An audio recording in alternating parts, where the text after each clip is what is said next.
Le fil info. Ici Zach Langlois et voici votre fil d'actualité de l'Association des radios communautaires de l'Ouest et des Territoires. La Saskatchewan et la France renforcent leur coopération dans le domaine de l'uranium. Lundi, la Saskatchewan et la France ont signé une lettre d'intention à Saskatoon afin d'explorer de nouveaux projets liés aux ressources minérales stratégiques. Selon le communiqué de presse, il s'agit pour les deux gouvernements de coopérer davantage dans le domaine de l'uranium. Selon lui, l'objectif commun entre la France et la Saskatchewan reste de réduire les émissions de gaz à effet de serre et de rendre l'énergie et l'exploitation minière plus fiables et plus durable que jamais. La lettre d'intention se concentra sur les objectifs communs, à savoir l'amélioration de la sécurité et de la durabilité de la chaîne d'approvisionnement, ainsi que la recherche et la conception dans le domaine des minéraux critiques. Elle prévoit également le partage de connaissances et l'élaboration de projets liés aux innovations en matière de minéraux critiques. Le ministre français délégué responsable du commerce extérieur, de l'attractivité de la francophonie et des Français de l'étranger, Frank Reister, estime que cette signature marque une nouvelle étape dans le partenariat entre la France et le Canada. Les minéraux stratégiques sont essentiellement pour la transition à une économie à faible émission de carbone, qu'il s'agisse de construire des véhicules électriques ou de produire l'énergie dont nos sociétés ont besoin et donc de renforcer la souveraineté de la France. La Saskatchewan compte 23 des 31 minéraux critiques ciblés par le gouvernement canadien, notamment des mines de potasse, d'uranium, d'hélium, de lithium, de cuivre et de terres rares. En 2023, les exportations de la Saskatchewan vers la France ont totalisé près de 220,1 millions de dollars canadiens, soit une augmentation de 68% par rapport à 2022. Le tueur en série présumé Jérémy Skibiki était de retour en cour mardi après-midi. Il est accusé d'avoir tué 4 femmes autochtones à Winnipeg en 2022. Ses avocats ont demandé à faire invalider un chef d'accusation de meurtre au premier degré concernant la mort d'une victime non identifiée, mais le juge de la Cour du banc du roi, Glenn Joyal, a rejeté cette motion. En novembre 2023, Jérémy Skibiki, âgé de 37 ans, a plaidé non coupable à 4 chefs d'accusation de meurtre au premier degré de Morgan Harris, 39 ans, Mercedes Miron, 26 ans et Rebecca Comtois, 24 ans, et de la femme non identifiée que la communauté autochtone a nommée Mascode Bizikiikwi ou Buffalo Woman. La police pense que Buffalo Woman était d'origine autochtone et qu'elle était dans la vingtaine. Une enquête policière a révélé qu'elle avait été la première des 4 femmes à être tuée le 15 mars 2022 ou tout près de cette date. Le 3 avril dernier, les avocats de la défense ont déposé une motion pour annuler l'accusation portée contre Jérémy Skibiki concernant le meurtre de cette femme dont le nom est encore inconnu. Ils estiment que cette accusation nulle, c'est à dire qu'elle n'a pas de valeur juridique car aucune victime n'a été identifiée et aucun corps n'a été trouvé. Les corps de Mercedes Miron et Morgan Harris n'ont aussi pas été retrouvés. Selon la police, leur corps se trouverait dans la décharge de Prairie Green à l'extérieur de Winnipeg. Seuls les restes humains de Rebecca Comtois ont été retrouvés au printemps 2022 dans la décharge du chemin Brady à Winnipeg. Même si les détails de la demande d'invalidation d'un des chefs d'accusation peuvent être rapportés par les médias, une ordonnance de non-publication limitée s'applique à d'autres informations divulguées au cours de l'audience. Ce procès devrait commencer le 29 avril et durera pendant 28 jours. La sélection du jury est prévue pour jeudi prochain.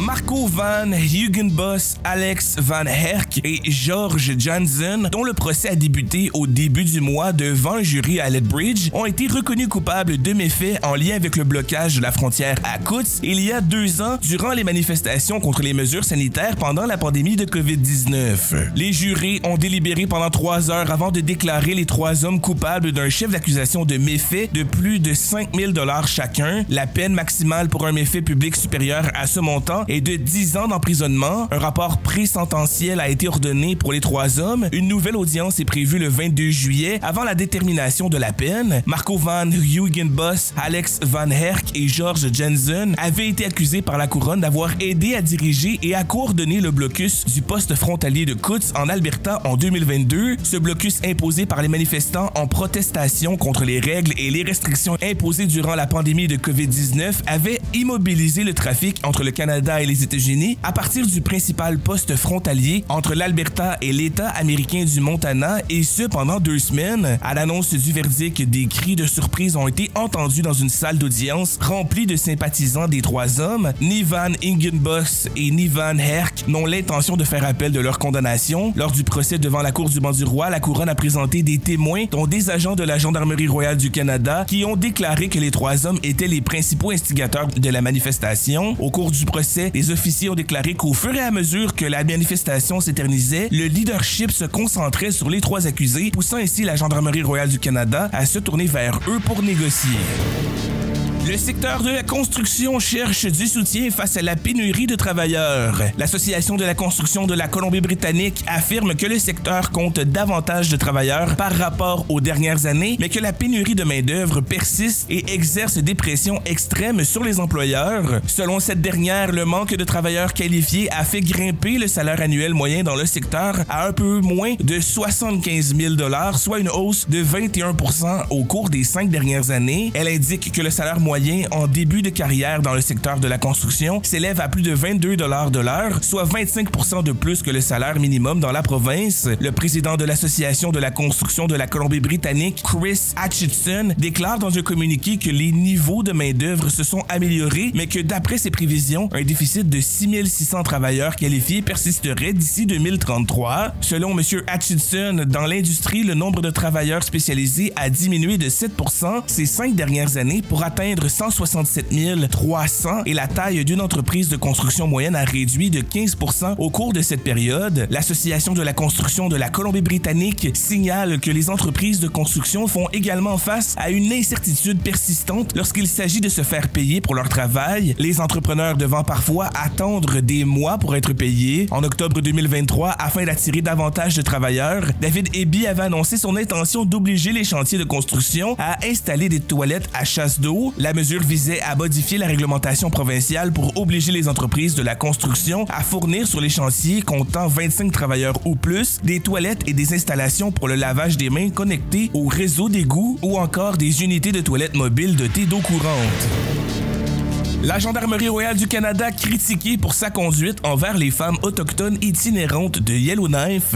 Des femmes autochtones itinérantes de Yellowknife ne se sentiraient pas adéquatement protégées par la Gendarmerie royale du Canada et feraient plutôt face à de la violence et à de la discrimination de la part de la police. Selon un nouveau rapport de la Société des femmes de Yellowknife, tant de choses ont été mises en lumière au sujet de la Gendarmerie royale du Canada et de son histoire coloniale, mais à Yellowknife, ce n'est pas chose du passé, soutient la directrice générale de la Société des femmes de Yellowknife, Renée Sanderson, dans un communiqué de presse. Au mois d'octobre, l'organisme à but non lucratif a tenu 2 cercles de partage avec au total une trentaine de femmes de Yellowknife. Chacune des participantes a souligné qu'elle avait été victime de violences de la part d'un agent de la Gendarmerie royale du Canada ou qu'elle connaissait une personne autochtone qui en avait subi. Les femmes qui se sont prononcées dans le cadre de la production de ce rapport ont raconté avoir été malmenées et rabaissées par la police et s'être fait dire explicitement « Je peux faire ce que je veux de toi, personne ne te croira », indique le rapport. Ce n'est pas la première fois qu'un organisme dresse de telles conclusions à l'égard de la Gendarmerie royale du Canada dans le Nord. Dans un rapport rendu public en mai 2022, l'Alliance canadienne féministe pour l'action internationale a elle aussi porté des allégations de misogynie, de racisme et de violence contre les femmes envers la Gendarmerie royale du Canada. L'organisme suggère notamment d'envisager la création d'un conseil de police ténois co-gouverné par des autochtones, d'élargir le programme pilote d'agents de la sécurité communautaire au territoire du Nord-Ouest et d'augmenter le nombre de places dans les refuges d'urgence.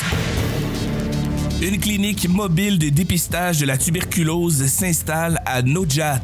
Le ministère de la Santé du Nunavut a ouvert une clinique mobile de dépistage communautaire de la tuberculose à Nojat pour tester le plus grand nombre de personnes qui se portent volontaires. À la mi-mai, 1 an se sera écoulé depuis que le gouvernement a déclaré une épidémie dans cette communauté de plus de 1200 habitants. Selon le maire de Nojat, Kevin Tagumiyar, la municipalité militait pour la tenue d'une telle clinique de dépistage depuis plusieurs mois. Il ajoute que 3 habitants de la communauté sont morts des suites de la tuberculose depuis le début de l'épidémie, le 16 mai 2023, ce que le ministère de la Santé a confirmé en entrevue avec la chaîne CBC. D'ici à la fin de la clinique de dépistage le 30 mai, les autorités sanitaires se sont fixées pour objectif de tester environ 1000 habitants. Le ministère de la Santé indique avoir déployé une équipe de travailleurs de la santé constituée d'un médecin, de 4 infirmières, d'un épidémiologiste, d'un technicien en radiologie et d'un technicien de laboratoire. Depuis le début de cette épidémie, 21 personnes ont reçu un diagnostic de tuberculose active à Nojat, comme le précise le docteur Ajay Mang, une infection de tuberculose longue, ce qui veut dire que la maladie n'est pas encore contagieuse mais qu'elle doit être traitée, a été confirmée chez 118 autres personnes. Cette proportion est près de 2 fois supérieure à celle répertoriée au mois de novembre. Pendant ce temps, des épidémies sont toujours en cours à Pond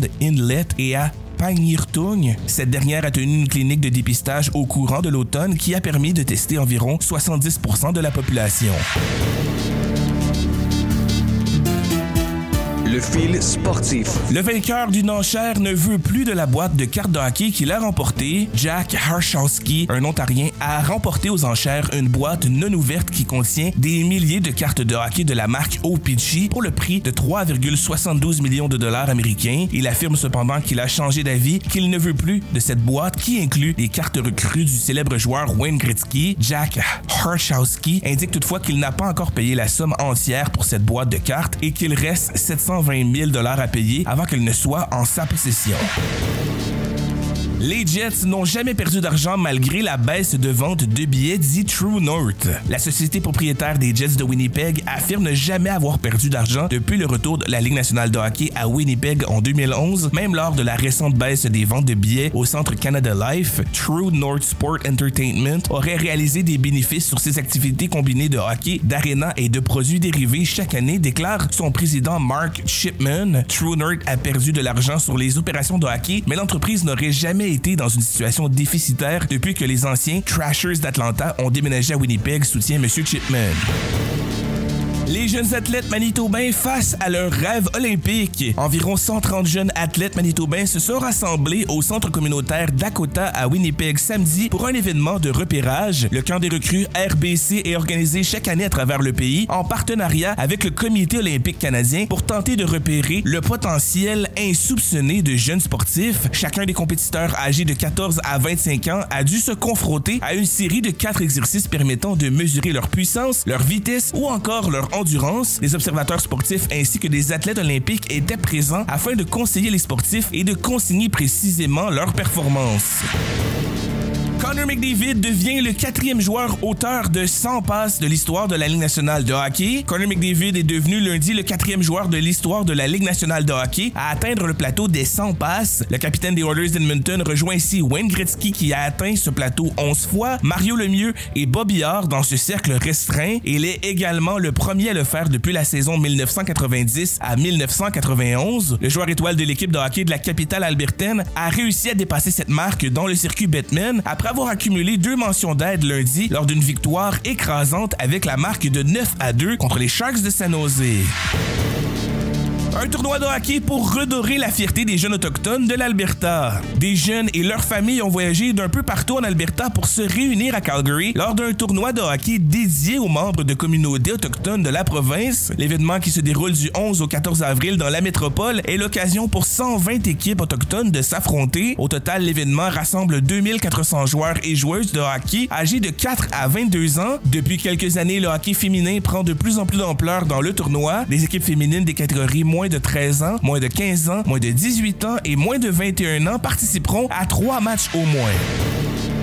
Edmonton et Calgary ouvrent leur terrain de golf pour 2024. À Calgary, grâce à un hiver clément, les terrains de golf devraient ouvrir au public cette fin de semaine selon le gérant des terrains de golf de la ville de Calgary. À Edmonton, un de ces 3 terrains est ouvert depuis mercredi et les autres terrains ouvriront mercredi prochain selon la ville. Résultat, la ville prévoit d'inaugurer la saison de golf 2024 cette fin de semaine avec un changement notable, soit un nouveau logiciel de points de vente pour les pavillons. Pour l'instant, le terrain McCall Lake à Normal 3 est fermé pour que les équipes puissent se concentrer sur les grands terrains. Par contre, la préparation des terrains à Normal 18 a été facilitée par un hiver doux.